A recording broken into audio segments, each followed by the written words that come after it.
He had been a frogman, a member of that small band of dedicated and courageous men who had fought their war underwater. And he was undoubtedly the most famous of them all, mainly because of the way he had freed the hulls of a number of warships at Alexandria and Gibraltar from the limpet mines that had been placed on them by the Italian frogmen. It is not altogether clear why he should have become so famous for those two operations. After all, men were risking their lives daily all over Europe in the struggle against Nazism. Perhaps it was because frogmen were a new factor in war and not much was known about them. Perhaps, too, the British were anxious to have an underwater hero of their own, after having read of the exploits of the Italian frogmen who went into battle beneath the seas on piloted torpedoes.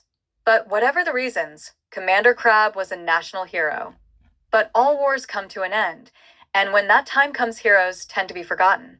In 1947, Lionel Buster Crabb found himself out of the service and with no immediate prospects of a job.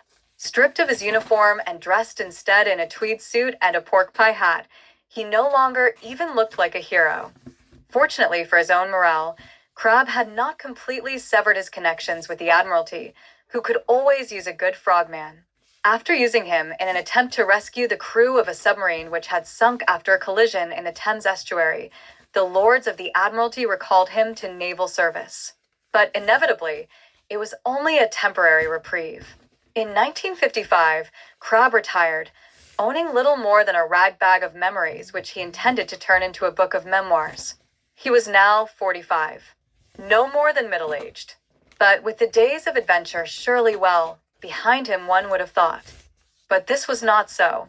Security being what it is, no one except a chosen few knew exactly what Crabb was doing until that fateful day when he disappeared beneath the waters of Portsmouth Harbor, never to be seen again.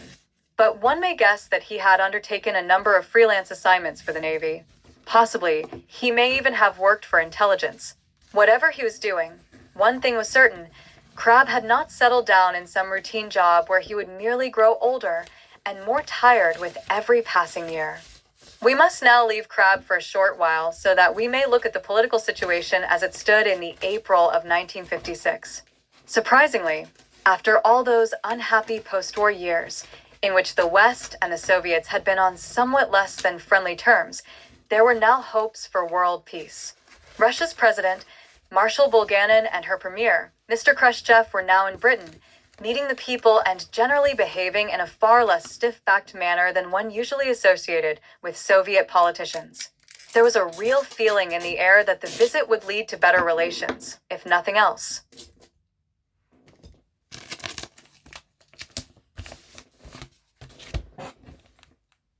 But this happy state of affairs was short-lived. While Marshal Bulganin and Mr. Khrushchev were in London, the 12,000-ton Russian cruiser, the Orjonikidze, waited outside Portsmouth Harbor with two attendant destroyers. The Orjonikidze was an impressive warship, with a reputation for being exceptionally fast and highly maneuverable. She was so impressive, in fact, that there is no doubt that the Navy would have liked to know more about her. The question was to be asked later if common sense and caution had been overridden by curiosity. It was while these three ships were anchored outside Portsmouth Harbor that Crabb arrived on the scene.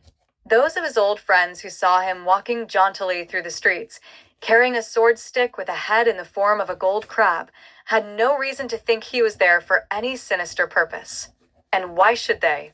It was common knowledge that Crabb had been having trouble with his ears and his eyes for some time, and it therefore would be most unlikely that he had been summoned there by the Navy to use his special skills.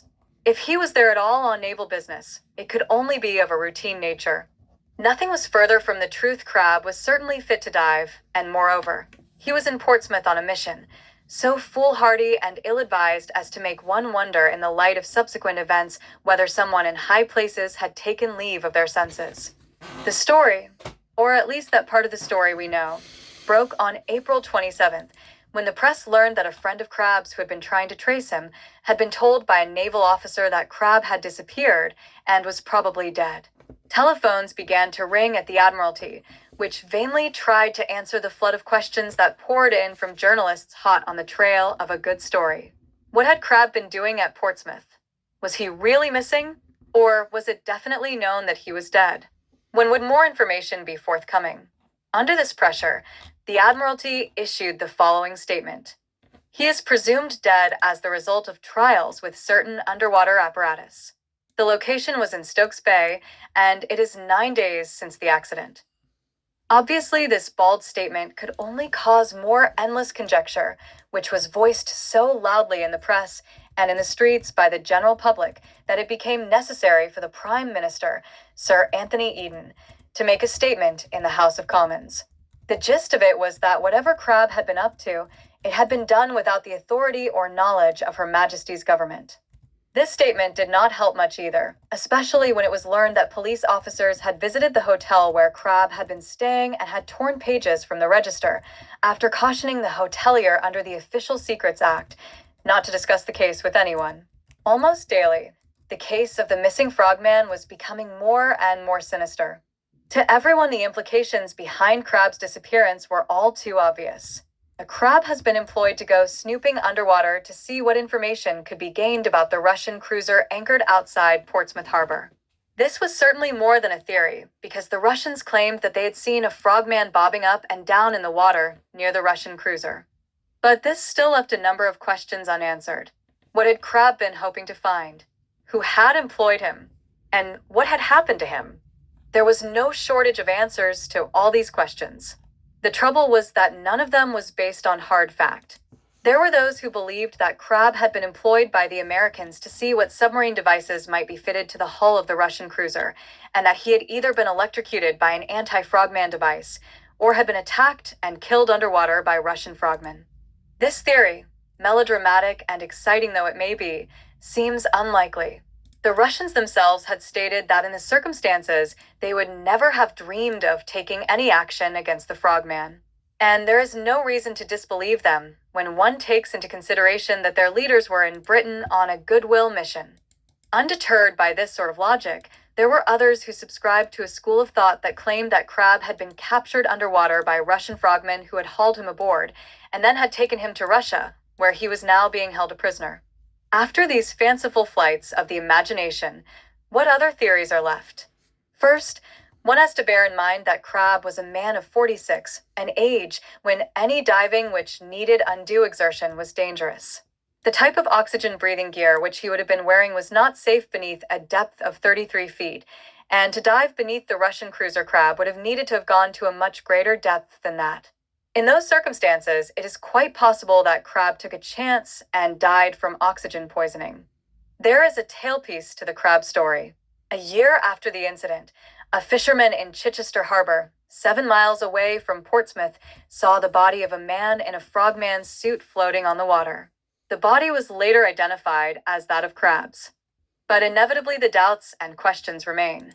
Who had employed him? And did he really die in the manner we have suggested? It seems unlikely that we shall ever know. The macabre theater of a Victorian family funeral.